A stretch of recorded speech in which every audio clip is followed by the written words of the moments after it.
প্রথমে আমি যাব আরিফিন ভাইয়ের কাছে, এবং আরিফিন ভাই আপনার পুরো নামটা একটু বলবেন এবং কোথা থেকে আপনি এসেছেন যদি একটু প্লিজ বলতেন। আমার নাম মোহাম্মদ সাইফুল আরিফিন, আমি HSBC ব্যাংকে ইন্টারনাল অডিট ডিপার্টমেন্টে আছি। ওকে, তা আমরা সরাসরি ঘটনায় চলে যাই। আমার ঘটনাটা রাসেল ভাই 2000 সালের ঘটনা। এটা সোল্লা জমিদার বাড়ির ঘটনা। সোল্লা ডাকাতিয়া নদীর ওই পারে, এই পারে হচ্ছে চাঁদপুর, ওই পারে হচ্ছে সোল্লা গ্রামটা। তো গ্রামটা তখন পর্যন্ত আমি যখন গিয়েছি তখন পর্যন্ত আমি দেখেছি কোনো ইলেকট্রিসিটি পৌঁছায়নি ওখানে। তো আমি যাওয়ার পরে আমার প্রথমে আমি ঘটনার মধ্যে চলে যাচ্ছি। জমিদার বাড়িতে আমি যখন ঢুকবো, শুরুতেই একটা লোহার গেট পার হয়ে কিছু দূর যাওয়ার পরে ডান দিকে একটা ছোট্ট দিঘি, বামে হচ্ছে 200 বছরের পুরানো একটা পাথরের মসজিদ, তার সাথে একটা গ্রেভইয়ার্ড, এবং সোজা সামনে তাকালে বিশাল জমিদার বাড়িটা দেখা যায়। তো জমিদার বাড়িটা বাইরে দিয়ে রেনোভেট করা ছিল, কিন্তু ভেতর দিকে কোথাও কখনো হাত দেওয়া হয়নি। ঘরগুলো ওইভাবেই পরিত্যক্ত অবস্থায় পড়ে থাকতো এবং তালামারা অবস্থায় থাকতো। তো জমিদার বাড়ির ভিতরে লোহার গেট দিয়ে ঢুকে ভিতরে চলে গেলে কিছু দূর গেলে একটা উঠান মতো জায়গা, তার ওপারে আমার মামা বাড়ি ছিল, দোতলা একটা বাড়ি, যেখানে আমরা থাকতাম। তো যেটা আমি বলতে চাচ্ছিলাম যে জমিদার বাড়ির ঠিক ডান দিক ঘেঁষে একটা জংলা মতো ছিল, তার সাথে একটা বিশাল বড় বনের মতো একটা। তো ওখানে ওরা বলতো যে এটা আম বাগান। তো আমি ওখানে আম গাছও দেখেছি, বিভিন্ন প্রজাতির বড় বড় গাছ দেখেছি। তো কিছু কাহিনী ছিল ওই আম বাগানকে ঘিরে, কিছু কাহিনী ছিল জমিদার বাড়িকে ঘিরে। তো একটা খুব মজার কাহিনী, খুব প্রচলিত একটা কাহিনী আছে, যেটা আমি গ্রামে গিয়ে অনেক বয়স্ক মানুষদের মুখে শুনেছি। সেটা হচ্ছে যে জমিদার সাহেব আজ থেকে 150-200 বছর আগে ব্রিটিশ অ্যাপয়েন্টেড জমিদার যারা ছিলেন, তারা এতটাই ফেরোসাস ছিলেন যে তারা কাউকে কখনো টর্চার করার সময় বা কাউকে শাস্তি দেওয়ার সময় কখনো পিছু পা হতেন না। একবার এরকম একটা ঘটনা ছিল যে একবার উনি ওনার বিচার কার্য চালাচ্ছিলেন হল ঘরে বসে, বিশাল হল ঘরে বসে। ওই মুহূর্তে ঘোড়ার খুঁড়ের আওয়াজ হয়, প্রচুর ঘোড়ার খুঁড়ের আওয়াজের জন্য ওনার বিচার কাজটা ব্যাহত হয়। তো ব্যাহত হওয়ার পরে উনি ওনার সেনাপতিকে হুকুম দেন যে ধরে নিয়ে আসো কার ঘোড়ার খুঁড়ের আওয়াজের জন্য বিচার কাজ থেকে গেছে। তো ওনার সেনাপতি তখন যাকে ধরে নিয়ে আসে, দেখা যায় যে উনি ঘোড়সওয়ার ছিলেন, ঘোড়ার গাড়ি ছিল, উনি ছিলেন একজন আফগান ভদ্রলোক। তো ওই ভদ্রলোক বিজনেস পারপাসে এই অঞ্চলে এসেছিলেন এবং ট্রান্সপোর্টেশন নিয়ে এই পথ দিয়ে যাচ্ছিলেন। তো ঠিক ওই মুহূর্তে ওনার উপর এত মেজাজ খারাপ হয় জমিদারের, যে উনি হুকুম করেন যে ওর হাত পা সব কেটে ফেলো, এবং হাত পা কেটে ওকে পঙ্গু করে ওর ঠিকানায় মৃতদেহ পাঠিয়ে দিবা। যদিও বেঁচে থাকে তাহলে ওই আমবাগানের ভিতরে, যে আমবাগানের কথা আমি বললাম, ওই আমবাগানের ভিতরে ওনার দুইটা ছোট ছোট পুকুর ছিল, একটার নাম হচ্ছে সোনা পুকুর, একটা রূপা পুকুর। ওই সোনা পুকুর এবং রূপা পুকুরে উনি ক্যাটফিশ টাইপের কিছু মাছ পালতেন, বড় বড় মাগুর মাছ, যেগুলো রাক্ষসে মাছ বলে। তো ওগুলা মানুষ খেত, এবং যারা উনার টর্চারের পরে বেঁচে যেত, ফাইনাল টর্চারটা ছিল ওই মানুষগুলাকে ওই পুকুরে নিয়ে ফেলে দেওয়া হতো। তারপরে যদি কেউ সার্ভাইভ করতে পারে তাকে ছেড়ে দেওয়া হতো, which was quite impossible. Okay, তো ওনাকে যখন হাত পা এভাবে কেটে ফেলা হয়, হাত পা কেটে পঙ্গু অবস্থায় লোকটা বেঁচে ছিল, আফগান ভদ্রলোক বেঁচে ছিল, ওই অবস্থায় ওনাকে নিয়ে সোনা পুকুরে ফেলে দেওয়া হয় এবং ক্যাটফিশ তাকে খেয়ে ফেলে। ওই দুমড়ানো মুচড়ানো মৃত গলিত ওই লাশটা পরে মারা যায়। ওই লাশটা পরে গ্রামের একটা শেষ প্রান্তে নিয়ে একটা ঝোপ মতো জায়গায় দাফন করে দেওয়া হয়। তো ঘটনাটা ওখানেই শেষ। বাট মৃত্যুর আগে ওই লোকের থেকে তার অ্যাড্রেস সবকিছু নিয়ে নেওয়া হয়, আফগানিস্তানে তার বাড়ির ঠিকানা সব নিয়ে নেওয়া হয়, এবং ওই ঠিকানায় যোগাযোগ করে বলা হয় যে তারা যেন এসে তার বাবাকে নিয়ে যায়। একটা ছোট পত্র মারফতে যোগাযোগটা করা হয়। তো এর 2 মাস বা 3 মাস পরে সম্ভবত ওই ভদ্রলোকের মেয়ে আসেন আফগান থেকে। তার নাম সম্ভবত মাসকিন, পুরা নামটা আমার মনে নেই, যতটুকু মনে আছে মাসকিন। তো ওই মেয়ে আসে, তার বয়স 16-17 বছর হবে, সে তার বাবার লাশ নিতে আসে। তো ওই মেয়েকে দেখে তখন জমিদার পছন্দ হয়ে যায়, ভালো লেগে যায়, এবং বলে যে তাকে কয়েদ করো। তাকে তখন উপরে কুঠুরিতে, জমিদার বাড়িটা দোতলা ছিল, দোতলার নিচ তালাগুলা ছিল হল ঘর, মুজরার রুম, বড় বড় কিছু রুম। উপরের ঘরটায় ছিল আপনার ছোট ছোট কিছু কুঠুরি মতো, কিছু বেডরুম, আর এক সাইডে ছোট ছোট ছোট ছোট বেশ কিছু কুঠুরি, আর লম্বা টানা বারান্দা পিছনের দিকে। তো ওরকম একটা কুঠুরিতে, দোতলার একটা কুঠুরিতে নিয়ে তাকে বন্দি করে রাখা হয়, এবং রাজামশাইয়ের যখন যা খায়েশ হতো উনি তা পূরণ করতেন। এটা ছিল কথিত একটা কাহিনী। আমি ওখানে যাই, আমি ঘুরতে যাই, ঘুরতে গিয়ে এরকম বিভিন্ন কাহিনী শুনি। আমবাগান সম্পর্কে কিছু কাহিনী শুনি। আমবাগান সম্পর্কে আমি যেটা শুনি সেটা হচ্ছে যে এভাবে ওই পুকুরগুলাতে মানুষ খাওয়ানো হতো, 1। 2 হচ্ছে বর্তমানকালে যেটা আমি শুনেছি যে বাচ্চারা অনেক সময় আম পাড়তে গিয়ে উপর থেকে ধাক্কা দিয়ে, ডাল থেকে ধাক্কা দিয়ে নিচে ফেলে দেওয়া হয়। কে ধাক্কা দেয়, কে বা কারা, কেউ জানে না। তারপরে ঢিল ছোড়ে, বাচ্চারা যখন গাছে ঢিল ছোড়ে বা বুমেরাং জাতীয় কিছু ছোড়ে, কিছুক্ষণ ছোড়ার পরেই খুব জোরে গাছ থেকে আম ছুড়ে আসে, তাদের দিকে ছুটে আসে, এবং ওই আমের আঘাতে একটা বাচ্চা অন্ধ হয়ে গেছিল, তার একটা চোখ নষ্ট হয়ে গেছিল। এবং জমিদার বাড়ির আরেকটা কাহিনী আমাকে যেটা স্ট্রাইক করে, সেটা একজন বুজুর্গ লোকের মুখে শোনা। সেটা হচ্ছে এইরকম যে একবার এক দোতলায় ওই বারান্দা মতো যে জায়গাটা, ওখানে একটা ছোট বাচ্চা, 8-10 বছরের একটা বাচ্চা হাঁটছিল। গ্রামের মানুষের চোখের সামনে তারা দেখেছে যে বাচ্চাটা কিছুই নাই, বাচ্চাটা জাস্ট পিছন দিকে আসতে আসতে রেলিং ধরে উল্টায় নিচে পড়ে গেছে। রেলিং ধরে উঠে নিচে পড়ে গেছে এবং তার চোখ মুখ বিস্ফোরিত ছিল। নিচে পড়ার পরে তাকে হাসপাতালে নেওয়া হয়, ট্রিটমেন্ট করা হয়, সবকিছু করা হয়। বাচ্চাটা এরপর থেকে অটিস্টিক আচরণ করে। বাচ্চাটা কথা বলতে পারে, সবকিছু করতে পারে, সে এখনো বেঁচে আছে এবং সে অটিস্টিক হয়ে যায় ওই 10 বছর বয়স থেকে। সে আর কোনো কথা বলতে, মানে সুস্থ কোনো কথা বলতে পারে না। এইগুলো ছিল কিছু কাহিনী। তো আমি প্রথম রাতে I was very curious at that time. So আমি যেটা করি, আমি ওখানকার যে ম্যানেজার ছিল, উনি যিনি এগুলো রক্ষণাবেক্ষণ করতেন, ওনার কাছ থেকে আমি চাবির গোছাটা নিয়ে নিই রাজবাড়ির। ওনাকে বলিয়ে বালিয়ে চাবির গোছাটা নিয়ে নিই। আমার খুব ইচ্ছা করে যে আমি রাজবাড়ির ছাদে গিয়ে একটু হাঁটবো। দোতলা রাজবাড়ির 3তলা ছাদ, সো ওখান থেকে পুরা গ্রামটা, ডাকাতিয়া নদীটা খুব সুন্দর দেখা যায়। তো আমি সিঁড়িঘর দিয়ে উঠলাম রাত 12টার পরে, সবাই ঘুমায় যাওয়ার পরে আমি সিঁড়িঘরের দরজা খুললাম। খুলে সিঁড়িঘরটা খুব, মানে সিঁড়িতে যাওয়ার যে পাথরের সিঁড়ি, একদম চিপা, একজন মানুষ কোনো মতে হেঁটে যেতে পারে। তো ওই পাথরের সিঁড়ি দিয়ে খুব কষ্ট করে উঠছিলাম। আমার কাছে মনে হচ্ছিল যে আমি যতই আগাচ্ছি অন্ধকার মনে হয় আমাকে খেয়ে নিচ্ছে। তো দোতলা পর্যন্ত উঠে আসে। আমি যখন দোতলার বারান্দাটা ক্রস করে আবার ছাদের দিকে যাচ্ছি, ঠিক ওই মুহূর্তে আমার কাছে মনে হলো কেউ একজন আমাকে ফলো করছে। আমার মনে হলো যে পিছন থেকে কোনো একটা কুটুরি ঘরে কেউ ঢুকে গেল। খুব কমন। আমি নিজেকে জাস্ট বোঝাচ্ছিলাম এটা আমার হ্যালুসিনেশন ছিল, যেহেতু আমার ব্রেইনে এখন অনেক কিছু চলতেছে। তো আমি নিজেকে খুব কঠিন ভাবে বুঝালাম যে ভয় পাওয়া চলবে না, অনেক কিছু হতে পারে, অনেক কিছু আমি শুনবো, অনেক কিছু দেখবো, কিন্তু আমি ভয় পাবো না। ভয় পেলে আমার কার্ডিয়াক অ্যারেস্ট হতে পারে বা আরো খারাপ কিছু হতে পারে। তো আমি যেটা করলাম, আমি জাস্ট ভ্রুক্ষেপহীন ভাবে উঠে গেলাম। যখন আমি একেবারে ছাদের কাছাকাছি চলে আসছি, আমি দেখলাম জাস্ট দোতলা দিয়ে একটা নুপুরের আওয়াজ ঝুনঝুন করে কিছুক্ষণ হয়ে জাস্ট দৌড়ে চলে গেল। আমি ছাদের দরজা খুললাম, চাবি দিয়ে দরজা খুললাম, ছাদে গেলাম। ছাদে গিয়ে কিছুক্ষণ হাঁটলাম। বিশ্বাস করেন আমার ওই মুহূর্তে প্রচন্ড ভালো লেগেছে। ডাকাতিয়া নদীটা আমি দেখতে পেয়েছি, খুব সুন্দর। তো পূর্ণিমা ছিল না, তবে চাঁদের আলো ছিল, আবছা আলো আধারি ছিল। ওই মুহূর্তে আমি হয়তো কিছুটা আমি নিজেকে হারিয়ে ফেলেছিলাম, সৌন্দর্যের কারণেই হোক। ওই মুহূর্তে লোহার গেটের আওয়াজে, ছাদের যে গেটটা করে একটা আওয়াজ হলো, লোহার গেটটা বন্ধ হয়ে গেল আস্তে করে, এবং আমি ঘুরে তাকায় কাউকে দেখতে পেলাম না। আমি দেখলাম যে জাস্ট লোহার গেটটা টান দিয়ে বন্ধ করা হয়েছে। আমি আগায় যাওয়ার চেষ্টা করতেছি ছাদের গেটের দিকে, তখন আমার পা ভারী হয়ে আসছিল, চোখ মুখ ভারী হয়ে আসছিল, আমার চোখে প্রচন্ড ঘুম, এবং আমি বুঝতে পারছি যে আমি হাঁটতে পারছি না, প্যারালাইজড ফিল করছি। ওই মুহূর্তে আমি জাস্ট ছাদের কার্নিশ মতো একটা জায়গায় এসে জাস্ট উঁচু মতো একটা জায়গায় বসলাম। বসে একটু কাঁত হলাম। কাঁত হয়ে আমি ফিল করতেছি যে আমি কি করতেছি। আমার ব্রেন টোটালি সচল। আমি বুঝতেছি যে আমি রাজবাড়ির ছাদে ঘুমায় যাচ্ছি, বাট আমি উঠতে পারতেছি না। আমার শরীর আমার কন্ট্রোলে ছিল না। আমি ওই মুহূর্তে ওইভাবেই ঘুমায় যাই। এইটুক পর্যন্ত আমার ওই দিন রাতের কথা মনে আছে।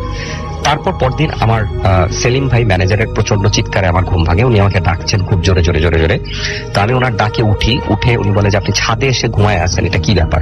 আমি দেখি যে আমি আমার মামার বাড়ির ছাদে, যেটা একটু দূরে উঠানের ওই পারে, মামার বাড়ির ছাদে ঘুমায় আছি। এন্ড দেন আমি ওনাকে কিছু বলার আগে উনি আমাকে আরো শাসালেন যে আপনি চুরি করে চাবি নিছেন, রাজবাড়ির চাবি নিছেন, আপনি রাত্রেবেলা যে সিঁড়িঘর খোলা রেখে আসছেন, ছাদের দরজা খোলা রেখে আসছেন, স্যার যদি জানতে পারে আমার তো চাকরিটা খেয়ে ফেলবে। এটা শোনার সাথে সাথে আমার স্ট্রাইক করে। তার মানে হচ্ছে আমি রাতের বেলা ছাদে গিয়েছিলাম এবং আমি ছাদ থেকে ফিরে আসি নাই। যদি আমি আসতাম, আমি তালা মেরে আসতাম। কোনো অবস্থাতেই আমি এটা কাউকে জানতে দিব না যে আমি ছাদে গিয়েছিলাম।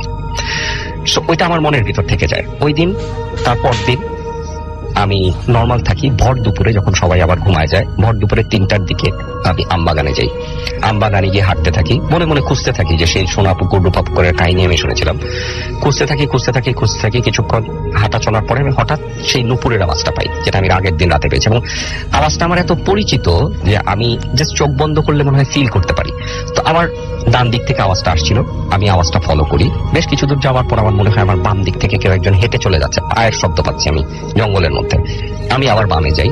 এরকম করে কিছুক্ষণ ডানে বামে কিছুক্ষণ যাওয়ার পর আমি দেখি আমার থেকে 10 হাত বা 20 হাত দূরে একটা কুকুর দাঁড়ানো। কুকুরটার সামনের ডান পাটা অর্ধেক নাই, খোড়া একটা কুকুর, এবং কুকুরটা ময়লা, কেমন যেন ধূসর কালারের, গায়ে কোনো পশম নাই। সে আমার দিকে চুপচাপ এক দৃষ্টিতে তাকিয়ে থাকে। আমি খুব অবাক হই। সবচেয়ে ভয় লাগে আমার তার চোখের দৃষ্টি। সে খুব অদ্ভুত একটা দৃষ্টি নিয়ে আমাকে দেখছিল এবং আমার দিকেই তাকিয়েছিল। আমি একবার চিন্তা করি যে উল্টা করে দৌড় দিব, আমার ভয় লাগতে থাকবে। পরবর্তীতে চিন্তা করি, ছোটবেলা থেকে জানি কুকুর দেখলে যদি দৌড় দেয় সে আমার পিছনে দৌড়াবে। সো আমি জাস্ট স্টিফ হয়ে ওই জায়গাটা দাঁড়ায় থাকি। দেখি কিছুক্ষণ পর কুকুরটা হাঁটা শুরু করে। কিছু দূর গিয়ে সে আবার আমার দিকে ঘুরে তাকায়। তো আমি ওই মুহূর্তে আমার একটা ইনস্টিংক্ট কাজ করে যে আই শুড ফলো হিম, হয়তো সে চাচ্ছে I should follow him. So আমি তখন তার পিছু পিছু হাঁটতে থাকি, এবং যখন আমি হাঁটি আমি দেখি সে হাঁটছে। যখনই আমি দাঁড়ায় যাই, আমি অন্য কিছু চিন্তা করি জঙ্গলের মধ্যে, দেখি সেও দাঁড়ায় এবং সে আমার দিকে তাকায় থাকে। তো এরকম কিছুক্ষণ তাকে ফলো করতে করতে করতে করতে করতে করতে খুব সুন্দর নিরিবিলি একটা ফাঁকা মতো জায়গায় আমি চলে আসি, যেখানে আমি দেখি ছোট্ট একটা মরা পুকুর। আমি মনে মনে ধরে নিই এটাই হয় সোনা পুকুর বা রূপা পুকুরের একটা, আমি ধরে নিই এটা সোনা পুকুর। সেই পুকুরটার পাশে আমি যাই, পুকুরটা আমি দেখতে পাই ভরা পুকুর, হাঁটু পানি আছে ওখানে, এখনো শ্যাওলা পড়া, একদম ময়লা। তো ওখানে পাথরের মতো একটা বসার জায়গা আছে, আমি ওই পাথরে গিয়ে একটু বসি চুপচাপ পুকুরটার দিকে তাকিয়ে থাকি এবং চিন্তা করতে থাকি যে আজ থেকে 150 বছর আগে কি হতো, সত্যি হতো কিনা। হঠাৎ আমার খেয়াল হয় যে ঠিক আমার পাশে যে পাথরের অংশটা আছে, ওই অংশটার মধ্যে কিছু ভাত ফেলা আছে। ভাতগুলো আমি হাতে নিয়ে আমি চাপ দিয়ে দেখি ভাতগুলা অনেকটাই গরম। শীতকালে ওই মুহূর্তে ওই জঙ্গলের মধ্যে কেউ ভাত ফেলে গেলে 1 ঘন্টার মধ্যে হলো শক্ত হয়ে যাওয়ার কথা, বাট আমি দেখি ভাতগুলো অনেকগুলাই গরম, এবং আমি ভাতগুলা নিয়ে নিজের অজান্তেই আমি পুকুরে ছুঁড়ে মারি। ছুঁড়ে মারার সাথে সাথে আমার একটা কাহিনী মনে আসে, যে আমি গ্রামের মানুষের মুখেও শুনেছি যে আর কিছু যখন খাওয়া দেওয়ার থাকতো না ক্যাটফিশ গুলাকে, রাজা তার খাওয়ার প্লেট থেকে খাওয়া শেষ করে কিছু ভাত নিয়ে জঙ্গলে আসতেন, আমবাগানে এসে কিছু ভাত ছুঁড়ে দিতেন। জাস্ট এই জিনিসটা আমার মনে পড়ে, এবং মনে পড়ার সাথে সাথে আমার বিস্ফোরিত চোখে আমি খেয়াল করি ঠিক পুকুরের ওই পারে মোটা একটা আম গাছ থেকে অর্ধেক বের হয়ে একটা মেয়ে, 7-8 বছর বয়স হতে পারে, একটা অসম্ভব রূপবতী একটা মেয়ে, যার চুলগুলা হাঁটু পর্যন্ত খোলা, সে চুপচাপ দাঁড়িয়ে বিস্ফোরিত চোখে আমাকে দেখছে, এবং তার হাঁটুর কাছে সেই খোড়া কুকুরটা দাঁড়ানো। আমি কতক্ষণ বিকারহীন ভাবে দেখার চেষ্টা করি, বোঝার চেষ্টা করি যে আমি যা দেখছি তা ঠিক কিনা। আমি একটা সময় উঠে দাঁড়ায় পুকুর ক্রস করে তার দিকে হেঁটে যাই। কিছু দূর হেঁটে যাওয়ার পর সে সামনে হাত বাড়িয়ে ইশারা করে থেমে যাওয়ার জন্য। আমি থামি না, আমি আরো কিছু দূর আগাই। কিছু দূর যখন তার 20 হাতের মতো কাছাকাছি আমি চলে আসি, তখন দেখি সে হাত উঠানো, সে পিছনে সরে যাচ্ছে, এবং আমি আগাচ্ছি, সে পিছনে সরছে। এই করতে করতে একটা সময় দেখি সে উল্টা ঘুরে হেঁটে চলে যাচ্ছে, এবং কুকুরটা তার সাথে হেঁটে চলে যাচ্ছে। আমি তাকে ফলো করতে থাকি। আমরা 10 মিনিটের মতো এলোমেলো হাঁটি আমি তাকে ফলো করে। সে একটা নির্দিষ্ট পেসে হাঁটতেছে, এর বেশিও এর কমও না। আমিও একটা নির্দিষ্ট পেসে তার পিছনে পিছনে হাঁটছি। একটা সময় আমি আরো খোলার মতো একটা জায়গায় চলে আসি, যেখানে আমি আরেকটা পুকুর খুঁজে পাই। এই পুকুরটা it was even more beautiful than the earlier one. And আমি ফিল করি যে আমার অসম্ভব ঠান্ডা লাগছে ওই জায়গাটায় এসে, প্রচন্ড ঠান্ডা। নর্মাল বনের যে টেম্পারেচার ছিল আর এখানকার যে টেম্পারেচার, দুইটা কমপ্লিটলি 2 রকম। আমি ওই পুকুরটার পাড়ে দেখি ওই মেয়েটা গিয়ে চুপচাপ পুকুরটার পাড়ে গিয়ে বসে, কুকুরটা তার পাশে বসে থাকে, এবং আমি চুপচাপ ওই 20 হাত মতো ডিস্টেন্সে চুপচাপ দাঁড়ায় কিছুক্ষণ দেখি। মনে মনে চিন্তা করতে থাকি আমি আর ফিরে যেতে পারবো কিনা, বিকাল হয়ে যাচ্ছে, আমি ফিরে যেতে পারবো কিনা। জাস্ট এই চিন্তাটা যখন থেকে আমার মাথায় খেলতে থাকে। এর পরবর্তীতেই আমি দেখি মেয়েটা সম্ভবত হাত উঠায় ইশারা করে কুকুরটাকে, হাত উঠায় আঙ্গুল দিয়ে ইশারা করে, এবং কুকুরটা তার ইশারা মোতাবেক একটা বনের একটা কোণা দিয়ে হেঁটে গিয়ে দাঁড়িয়ে আমার দিকে তাকিয়ে থাকে, গাছের নিচ থেকে আমার দিকে তাকিয়ে থাকে। তো আমার কাছে মনে হচ্ছিল ঠিক যেইভাবে আমি কুকুরটাকে ফলো করে এসেছি, আমি কুকুরটাকে ফলো করি। মেয়েটা চাচ্ছে, আমি কুকুরটাকে ফলো করি, পিছন পিছন হাঁটতে থাকি। হাঁটতে হাঁটতে একটা সময় আমি দেখি যে অনেকক্ষণ, প্রায় 30 মিনিট হাঁটার পরে আমি দেখি যে একটা সময় আমি রাজবাড়ি দেখতে পাচ্ছি, আবছা দেখতে পাচ্ছি। তার মানে আমি বাইরের দিকে চলে আসছি, এবং আমি তখন হেঁটে বাইরে চলে আসি। ওই দিনকার কাহিনী এতটুকুই ছিল। এর পরবর্তী কাহিনীটা ছিল এই যে আমি সেই দিন রাত্রেবেলা আবার 12টার পরে আমি চাবি নিয়ে রাজবাড়িতে যাই। রাজবাড়িতে তালা খুলে সেই সিঁড়িঘর দিয়ে উপরে উঠি। দোতলার ঘরগুলো আমি একটু চেক করি। একটা ঘরের পাশে দিয়ে যাওয়ার সময় আমি হালকা হারমোনিয়ামের আওয়াজ শুনতে পাই। আমি সেই লোহার দরজার মধ্যে, ঘরের লোহার দরজার মধ্যে কান পাতি। কান পেতে আমি আওয়াজটা খুব আস্তে শুনতে পাই। আস্তে আস্তে আস্তে আস্তে আমি কিছু তবলার আওয়াজ শুনতে পাই। তারপরে আস্তে আস্তে আরো কিছু ইনস্ট্রুমেন্টাল আওয়াজ শুনতে পাই, এবং সেই আওয়াজগুলো শোনার পরে আমি কিছুটা হয়তো মোহাবিষ্ট হয়ে পড়ি। এত সুন্দর আওয়াজ, এবং ভিতরে মুজরার আওয়াজ আসতে থাকে। It was amazing in one word. তো তখন আমি তালা খুঁজে বের করি। তালার মধ্যে নাম্বার দেওয়া আছে 21। আমি চাবি 21 খুঁজে বের করে ওটা খুলে ফেলি। খুলে ভিতরে দেখি ঘুটঘুটে অন্ধকার, এবং প্রচন্ড গরম একটা বাতাস আমার মুখে এসে লাগে। আমি জানি না কত বছর ওটা ওভাবেই বন্ধ করে ফেলা আছে। আমি ভিতরে ঢুকি, টর্চ দিয়ে দেখি, ঘোরাঘুরি করি, তারপর আবার বাইরে আসি। আরো কিছু রুমের পাশ দিয়ে হেঁটে যাচ্ছি। হঠাৎ একটা রুমের পাশ দিয়ে হেঁটে যাওয়ার সময় আমি গোঙানির মতো কান্নার আওয়াজ শুনতে পাই। আমার কাছে মনে হয় ভিতরে কেউ কাঁদছে। আমি চাবি বের করে আবার সেই রুমটা খুলে সেই কুটুরি মতো রুমটায় ঢুকে প্রচন্ড পচা একটা বটকা গন্ধ। আমি সেই রুমটার মধ্যে টর্চ জ্বেলে দেখার চেষ্টা করি। মাকড়সার জাল দিয়ে ঘেরা পাথরগুলো, পাথরের দেয়াল, সেখানে ইট দিয়ে কিছু ড্রয়িং করা, নৌকা আঁকা, পতাকার মতো আঁকা, মানে একটা বাচ্চারা যেভাবে ড্রয়িং করে ঠিক ওরকম কিছু ড্রয়িং আমি খুঁজে পাই দেয়ালের মধ্যে। এবং এক জায়গায় টর্চ মারতে আমি এক জায়গায় একটা মানে কবিতার মতো একটা লেখা খুঁজে পাই, ভাঙা বাংলায় লেখা, যেতে হবে চলে যাও, আসবো না ফিরে কখনো, টান দিয়ে নিচে লেখা তগ্নি। তো আমার মাথায় এই নামটা থেকে যায়, স্ট্রাইক করে তগ্নি। আমি নামটা ক্যারি করি এবং আমি এই নামটা নিয়ে যখন চলে আসার সময় আমি বারান্দার মধ্যে একটা নূপুরের ভাঙা অংশ পাই, রূপার নূপুরের একটা ভাঙা অংশ, চিকন ভাঙা অংশটা আমার টর্চের আলোতে পড়ে, আমি উঠে পকেটে রেখে দিই। দেন আমি হেঁটে চলে আসি। আমি যখন সিঁড়িঘর দিয়ে ক্রস করছি ওই রাতে, যখন নেমে আসবো, আমি পরিষ্কার ফিল করি রাসেল ভাই কেউ আমাকে পেছন থেকে পুশ করেছে। আমি পড়ে যাচ্ছিলাম, সিঁড়িঘরটা ঘোরানো, চুরির মতো ঘোরানো। ওই সিঁড়িঘর দিয়ে উঁচু সিঁড়ি, আমি খাড়া সিঁড়ি দিয়ে ব্যথা পেতে আমার ছিলে যায়, হাঁটু ছিলে যায়, হাতে ব্যথা পাই। ব্যথার দিকে আমার কোনো কনসেন্ট্রেশন ছিল না, আমার হাত মাথায় ধরা ছিল জাস্ট। আমি পড়তেও চিন্তা করতেছিলাম আমার পিঠের মধ্যে টাচটা কিসের ছিল। ইট ওয়াজ সো ক্লিয়ার। দেন আমি নিচে যখন পড়ে যাই, আমি উঠে দাঁড়াই আমি ওই সিঁড়িঘর দিয়ে, আমার প্রচন্ড ভয়ের মধ্যেও আমার একটা ইনস্টিংক্ট কাজ করে যে কেউ একজন ওই সিঁড়িতে দাঁড়ানো। আমি সিঁড়ি দিয়ে উঠে যাওয়ার চেষ্টা করি। কিছু দূর উঠার পরে আমি অন্ধকারটা দেখি ওইখানে গুমোট হয়ে আছে অন্ধকারটা। আরো কিছু দূর আগানোর পর আমি পরিষ্কার পায়ের আওয়াজ শুনতে পাই, কেউ একজন উঠে চলে গেল সিঁড়ি দিয়ে উপরের দিকে। আমি এরপরে আর সাহস করতে পারি না উপরে যাবার। আমি নেমে আসি, সিঁড়িঘরের দরজা লক করি। আমার সারা শরীরে প্রচন্ড ব্যথা, রক্তাক্ত অবস্থায় আমি রুমে এসে বাথরুমে গিয়ে নিজেকে ক্লিন করে ওই রাতের মতো ঘুমাই। আমাকে পরের দিন সেলিম ভাই ডাক দিয়ে বলে, আপনি রাত্রেবেলা অনেক রাতে চিৎকার করেছেন কেন? আমি বলি, আমি তো কোনো চিৎকার, কোনো শব্দ করিনি। যাই হোক, এটা নিয়ে ওনার সাথে আমার কিছু কথাবার্তা হয়। সেই দিন আমি দুপুরবেলা আবার আমবাগানে যাই। আবার আমবাগানে ঠিক সেই সেম সিকোয়েন্স গুলা হয়। আমার প্রচন্ড ব্যথা শরীরে। আমি যখন হেঁটে যাচ্ছি, পাশে দিয়ে ডাব গাছ থেকে প্রচন্ড জোরে ডাব পড়তেছে, মানে জাস্ট আমার হয়তো 6 ইঞ্চির ভিতর দিয়ে ডাবটা পড়ছে। হয়তো আমার মাথায় পড়লে আমি আই ওয়াজ ডেড। তারপর এরকম কিছু ঘটনা ঘটছে। আমি ঠিক ওইভাবে ওই বনের মধ্যে তখন ওই কুকুরটাকে খুঁজে পাই। কুকুরটা আবারও আমাকে পথ দেখায় নিয়ে যায় এবং আমি তাকে ফলো করে ওই পুকুরের কাছে চলে যাই, প্রথম পুকুরটার কাছে চলে যাই। পুকুরের পাড়ে বসি, কিছুক্ষণ বসে থাকি। আমি দেখি সেই আম গাছটার আড়াল থেকে মেয়েটা আমাকে দেখছে। দ্বিতীয় দিনেও ঠিক একইভাবে সে আমার দিকে তাকিয়ে আছে এবং তার চোখের মধ্যে কেমন যেন একটা ঘৃণা এবং একটা বিচলিত ভাব। আমার দিকে সে এক দৃষ্টিতে তাকিয়ে আছে। আমি কিছু বলি না। আমার হঠাৎ স্ট্রাইক করে নামটা তগ্নি। আমি চিৎকার দিয়ে ডাকি, তগ্নি শোনো। সে প্রচন্ড বিস্ফোরিত চোখে 2 পা পিছনে চলে যায় এবং 2 হাত তুলে আমাকে বাধা দেয়। আমি বলি, তগ্নি, আমি তোমাকে আঘাত করব না, ব্যথা দিব না, তুমি আমার সাথে একটু কথা বলো। তার মুখে কোনো শব্দ ছিল না। প্রচন্ড বিস্ফোরিত চোখে, বড় বড় চোখে সে পিছন দিকে সরে যেতে থাকে। আমি বুঝতে পারি যে তাকে আমি ধরতে পারবো না, তাকে আমাকে কোনোভাবে ডেকেই আনতে হবে কাছে। আমি ওখান থেকে উঠে যাওয়ার সময় হয়তো কিছুটা এক্সাইটেড ছিলাম, তার সরে যাওয়া দেখে আমার সাহসটা বেড়ে যায়। উঠে যাওয়ার সময় আমার পা পিছলায়, আমি অলমোস্ট পুকুরের দিকে চলে যাচ্ছিলাম। পাথরে আমার হাঁটু বাড়ি খায়, অল্পের জন্য আমার মাথাটা বাড়ি খায়নি। মাথা বেড়ে খেলে আমি ওখানেই হয়তো পড়ে যেতাম। আমি জাস্ট বুঝতে পারলাম যে এরপরে আর আগানোটা আমার লাইফ রিস্ক হতে পারে। আমি ওখান থেকে খুব কষ্টে উঠলাম, আবারও রক্তাক্ত অবস্থায়। আমি কোনোভাবে ঘুরতে ওই দিন আমার প্রায় সন্ধ্যা হয়ে এসেছিল।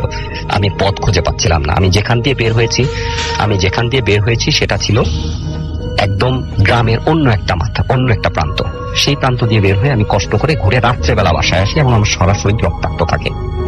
দেন ওই দিন রাতে আমি আমার মনসুন নানা, যিনি অনেক বয়স্ক ছিলেন, আমি ওনার কাছে জানতে চাই যে নানা, তগ্নি নামে আপনি কাউকে চেনেন কিনা। হঠাৎ এই নামটা শুনে নানা একদম স্ট্রাইকিং, মানে শকিং দৃষ্টিতে আমার দিকে তাকিয়ে থাকে। তুমি কোথায় পেয়েছো, কেন জিজ্ঞেস করছো? ভালো কথা। আমি নানাকে ফোর্স করতে থাকি যে নানা, আমাকে তগ্নি সম্পর্কে কিছু বলেন, আমি নিশ্চয়ই কিছু জানতে পেরেছি। নানা যে কাহিনীটা বলে এটা ছিল এইরকম, যেই কাহিনীটা আমি একটু আগে বলেছি, যে আফগান ভদ্রলোককে যখন এনে মেরে ফেলে, ক্যাটফিশ দিয়ে তার লাশ খাইয়ে দেয়, এবং তার মেয়ে যখন তার মেয়েকে রাজামশাইয়ের ভালো লেগে যায়, তার মেয়ের সাথে অনেকদিন শারীরিক সম্পর্ক থাকার পরে তার মেয়ে একটা ছোট্ট বাচ্চা শিশু প্রসব করে। কন্যা শিশু, সেই বাচ্চাটা এই রাজবাড়িতেই বড় হতে থাকে একটা কুঠুরির মধ্যে বন্দী অবস্থায়। শুধু তার মার সাথে তাকে দেখা করতে দেওয়া হতো 2 বেলা, এছাড়া আর কারোর সাথে তার কোনো কানেকশন ছিল না। এবং ওই মেয়েটার নাম রাখা হয় তুগ্নি। এবং ওই মেয়েটাকে তার মা কিছু অক্ষর জ্ঞান দেয়। এটা তো এলাকাবাসীরাও জানেন। এলাকাবাসীরাও জানেন। আচ্ছা। 6 বছর পর্যন্ত তার মা বেঁচে ছিল। 7 বছরের সময় তার মা কোনো একটা কারণে, এলাকাবাসীর মুখেই শোনা যে রাজার প্রচন্ড আক্রোশের কারণে তাকে টর্চার রুমে নিয়ে টর্চার করে মেরে ফেলা হয়। এবং টর্চার রুমটা হচ্ছে সেই আমবাগানের ঠিক কাছাকাছি। ওটা এখন সিল করে বন্ধ করা। আমি দেখতে গিয়েছিলাম, আমি দেখেছি ওটা একদম সিল গালা করে বন্ধ করা। তো আমি তারপরে যেটা শুনলাম, তাকে ওই টর্চার রুমে টর্চার করা হয় 7 দিন, এবং ফাইনালি তাকে ওই ক্যাটফিশ দিয়ে ওই পুকুরে নিয়ে খাইয়ে মেরে ফেলা হয়। এবং তার লাশটাও, তুগ্নির নানার লাশ যেখানে ছিল ওই ঝোপের মধ্যে, গ্রামের শেষ মাথায় ওই ঝোপের মধ্যে নিয়ে কোনো মতে জাস্ট মাটি চাপা দিয়ে দেওয়া হয়। এটাই ছিল তাদের পরিণতি। এবং আমার কাছে তখন পরিষ্কার হয়ে যায় যে কেন আমি এত ব্যথা পাচ্ছি, আমাকে ফোর্স করা হচ্ছে। আমার কাছে মনে হচ্ছিল যে ওই দিন পুকুরের সামনে বসে ভাত ছিটানোটা আমার একটা অনেক বড় হয়তো ভুল হয়ে গেছে। আমি এরপরে জাস্ট বাকরুদ্ধ অবস্থায় থাকি কিছু সময়। পরের দিন আমি অনেক খুঁজে গ্রামের মানুষের সাথে কথা বলে গ্রামের শেষ প্রান্তে ওই ঝোপ মতো জায়গাটা, কবরস্থানটা খুঁজে বের করি। আমি ওখানে যাই, ঝোপ দিয়ে ঢুকি, নিচে নামি, ভিতরে যাই, একদম কবরের কাছাকাছি গিয়ে দেখি ওইখানে ওই মেয়েটা আর কুকুরটা চুপচাপ বসে আছে এবং মেয়েটা কাঁদছে।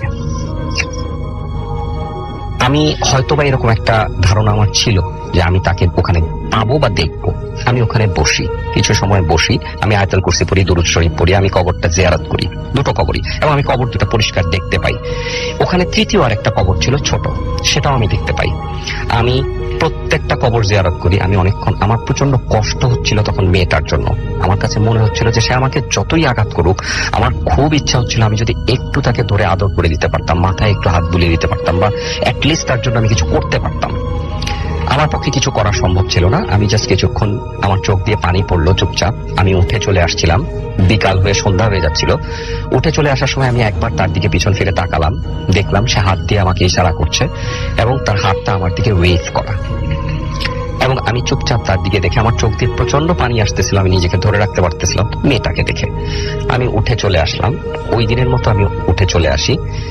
ঠিক এই ইনসিডেন্টটার পর থেকে, এই কবরটা জিয়ারত করার পর থেকে, এরপরে কিছু কুইক ঘটনা ঘটে গেছে 2 দিনে। আমি যখন ছাদে পায়চারি করতাম বিকালবেলা, ওয়াকম্যান কানে থাকতো, আমার গান শুনতাম আর ডাকাতিয়া নদী দেখতাম রাজবাড়ির ছাদে, খুব সুন্দর লাগতো। রাজবাড়ির ছাদের ডান দিকটা ছিল ভাঙা, পাঁচিলটা ভাঙা, তো ওখানটা খোলা ছিল, ওখান দিয়ে একদম নিচে পড়ে যাওয়ার ইয়ে ছিল। তা আমি গান শুনছি, এক মনে ডাকাতিয়া নদী দেখছি, ধার ধরে হাঁটতেছি। হঠাৎ অনেকক্ষণ হাঁটার পরে বিকালবেলা একটা সময় আমি পিছন ফিরে, আমি জাস্ট নিজের অবস্থানটা দেখার জন্য আমি নিজের পায়ের দিকে তাকালাম। দেখলাম আমার ডান পায়ের নিচে কোনো ছাদ ছিল না, এবং আমি অলমোস্ট ওই ভাঙা পাঁচিল দিয়ে বাইরে চলে আসছি। বাট আমি নিচে পড়ে যাইনি, আমার পাটা কোনো কিছুতে আটকে আছে। আমার প্রচন্ড ভয় লাগে, আমি দৌড় দিবার চিন্তা করেও দাঁড়িয়ে পড়ি এবং ডান পায়ে একটু প্রেস করে দেখি যে আমি পড়ে যাচ্ছি কিনা। আমি দেখলাম আমি পড়ে যাইনি। দেন যেটা হলো, আমার মনের মধ্যে তখন একটা খেয়াল আসলো যে আমি একটা ঘটনা শুনেছি আমবাগানে, যে বাচ্চারা ঢিল মারলে আম ছুঁড়ে মারে, কিছু বাচ্চা অন্ধ হয়ে গিয়েছে। আমি ওই আমবাগানে যাই, ওই দিন বিকালবেলা আমবাগানে যাই, এবং ঠিক একইভাবে কিছু আম গাছ দেখে একদম ভিতরের দিকে গভীর বড় বড় কিছু আম গাছ দেখে ঢিল মারতে থাকি, প্রচন্ড জোরে জোরে আমের দিকে ঢিল মারতে থাকি। তো আমার কিছুই হয় না, আমি ফিরে আসতে থাকি। হঠাৎ ফিরে আসার সময় আমি দেখি একেবারে আমার ডান দিকের কোণা থেকে বিশাল বড় একটা ফজলি আমের মতো আমার দিকে প্রচন্ড বেগে ধেয়ে আসছে। যখন ধেয়ে আসছে, আমি জাস্ট রিফ্লেক্স করার টাইমটা পাইনি, তার আগে আমি দেখলাম 1 হাতের মতো এসে আমটা নিচে পড়ে গেছে এবং আমার গায়ের টাচ পর্যন্ত হয়নি। এরকম কিছু ঘটনা ঘটছিল আমার সাথে, যে আমি বুঝতে পারছিলাম যে কিছু একটা আমাকে প্রোটেক্ট করছে। ওই অবস্থায় আমি যখন চলে আসছি, যেই আম গাছটার নিচে মেয়েটাকে আমি প্রথম দেখতে পাই সোনাপুকুরের কাছে, সেই আম গাছটার নিচে দিয়ে আমি যখন হেঁটে চলে আসছি, তখন আমি দেখলাম একটা কাগজ, ছেঁড়া কাগজের টুকরা। আমি কাগজের টুকরাটা ওঠাই, কাগজের টুকরাটার মধ্যে কবিতার সেই প্রথম 2টো লাইন লেখা, চলে যেতে হবে চলে যাও, বাকি অংশটা ছেঁড়া, ওখানে নাই। আমি তাড়াতাড়ি ওই কাগজটা বোটে আমার পকেটে নিয়ে চলে আসি। আমার পকেটে সেই নূপুরের ভাঙা অংশটা, কাগজের ভাঙা ছেঁড়া অংশটা থেকে যায়। আমি চলে আসি রাজবাড়িতে। আমার পরে প্রচন্ড জ্বর আসে এবং পরের দিন আমরা চলে আসবো ওখান থেকে। যখন আমি চলে আসতে থাকি, আমি আর মামা ড্রাইভ করছিলেন, হাইওয়ে দিয়ে আসছি, 16 হাইওয়ে। আমি জাস্ট আমার 30 ফিট দূরে দেখতে পাই মেয়েটা দাঁড়ানো হাইওয়েতে, মেয়েটা দাঁড়ানো, তার হাত ওয়েভ করা, হাঁটুর কাছে কুকুরটা দাঁড়ানো। আমি এতটাই বিস্ফোরিত হয়ে যাই যে আমি যতক্ষণে মামাকে বলি যে মামা থামো থামো, মামা হার্ট ব্রেক করে, কি হয়েছে কি, আমি বলছি একটু থামো। থামার পরে আমি দরজা খুলে নেমে ছুটে আসি পিছনে, এলোমেলো পাগলের মতো খুঁজতে থাকি, আমি কিছুই দেখি না। জাস্ট আমি ওখানে দেখি নূপুরের আরেকটা ভাঙা অংশ ওখানে ঘাসের মধ্যে পড়া, and that is blood shaded, রক্ত লাগানো, শুকনো রক্ত লাগানো। আমি ওই অংশটা তুলে নিয়ে আমার পকেটের অংশটা বের করি এবং জোড়া দিই। আমি দেখি একটা পুরো আস্ত নূপুর হয়ে যায়। এবং আমি দেখি ওটা ধান ক্ষেতের পাশে ছিল হাইওয়েটা, নিচে যে ধান ক্ষেতের আল আছে ওই আল দিয়ে ওই খোড়া কুকুরটা হেঁটে চলে যাচ্ছে। আমি আর কিছু দেখতে পাই না ওখানে। দেন আমি চুপচাপ শান্তভাবে গাড়িতে উঠি। আমার গায়ে তখন প্রচন্ড জ্বর। আমি গাড়িতে উঠি, আমরা ডাকাতিয়া নদী ক্রস করার জন্য ফেরিতে উঠে গাড়ি, তারপর আমি গাড়ি থেকে নামি। একটা সময় আমার খুব ডিম খেতে ইচ্ছা করে, আমি ডিম কিনে ডিম খাচ্ছিলাম, সেদ্ধ ডিম। আমি ডিম খাওয়া শেষ, হাতে আমার ডিমের কাগজটা তখন।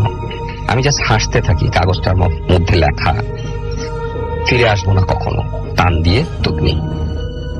আমি আমার পকেট থেকে কাগজের ছেঁড়া অংশটা বের করি, সেখানে রাখি, পুরো কবিতাটা আমি পড়ি। যেতে হবে, চলে যাও, ফিরে আসবো না কখনো, তুগনি। আমি যতটা সময় ফেরিতে ছিলাম আমি ফেরির রেলিং ধরে চুপচাপ দূরে তাকিয়েছিলাম। আমি যখন চাঁদপুরের কাছে চলে আসি আমাদের ফেরি, তখন দূরে তাকিয়ে দেখি ঠিক ডাকাতিয়া নদীর ওই পারে 16 গ্রামে ঘাসের উপর মেয়েটা এবং কুকুরটা বসা এবং তার হাত ওয়েভ করা। আমার কাছে তখন এই দৃশ্যটা এতই পরিচিত ছিল এবং এতটাই নোন ছিল যে আমি চুপচাপ এসে গাড়িতে উঠে যাই এবং আমি গাড়িতে ওঠার আগে সেই কাগজটা নূপুর দিয়ে পেঁচিয়ে আমি ডাকাতিয়া নদীতে ছুঁড়ে ফেলে দিই। হয়তো ওই মুহূর্তে আমি স্মৃতিটাকে আর ক্যারি করতে চাচ্ছিলাম না বা আমার ভয় লাগছিল। আমি ডাকাতিয়া নদীতে ছুঁড়ে ফেলে দিই এবং আমি গাড়িতে এসে চুপচাপ বসে পড়ি এবং চলে আসি। আপনাকে অনেক ধন্যবাদ। অনেক লম্বা একটা ঘটনা শুনলাম আমরা, বাট ইন্টারেস্টিং।